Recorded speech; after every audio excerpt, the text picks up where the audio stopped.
CIVIC is dedicated to ending the isolation and abuse of men and women in U.S. civil immigration detention by building and strengthening community visitation programs across the United States.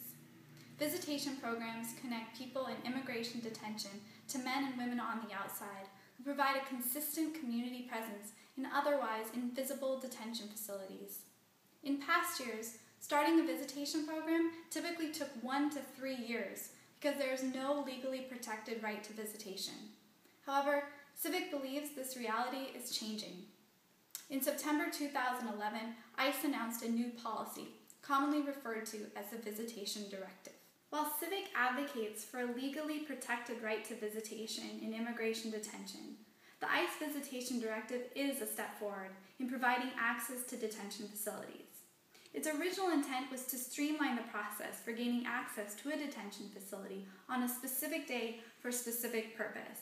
It was not designed for community groups looking to establish a more permanent presence in an individual detention facility. Nevertheless, through conversations with visitation programs across the country and meetings with ICE, CIVIC believes the Visitation Directive can be used as a first step to starting a consistent community visitation program. CIVIC has been helping groups start visitation programs through setting up an initial tour of the detention facility, and we look forward to working with your community. We're here to basically because we're interested in the whole issue of detention and why people are detained and how long they're detained, and we're very concerned about conditions in detention centers for immigrants. I'm here because I really object to the government's treatment of undocumented immigrants, and I want to see firsthand what that treatment is like.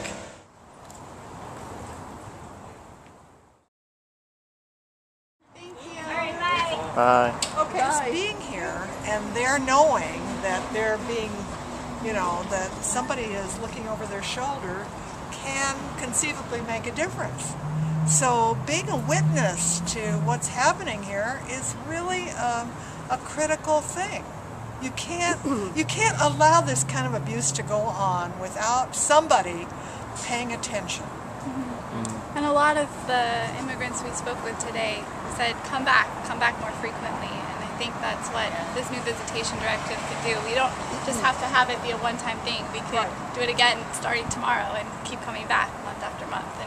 And at least if, we just provide them with a little bit better care today because we're coming, I think that's huge because at least it's one day. And they need somebody to hear them. They need to be heard. It just seems so hard that they live in those really tiny cells, and then I walk out here and I see these trees and I feel like I'm being released, and I was only in there for a couple hours, so I just can't imagine. Yeah. Right. I did want to say something that surprised me.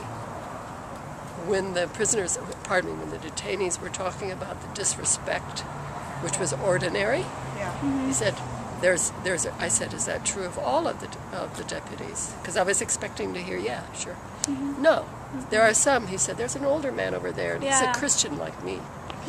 For what it's worth, he had some identification with this guy. So I heard that from other... I don't know, I can't extrapolate from that. I was interested in seeing a line of communication from the detainees to us and from us to the prison authorities, and I think that was worthwhile, and I'm glad that it happened, and it might result in a change that might make their life a little better. CIVIC has released a new manual to commemorate the National Visitation Month of Action, as well as International Migrants Day. We look forward to working with you and your community to expand visitation programming to all 250 detention facilities across the United States.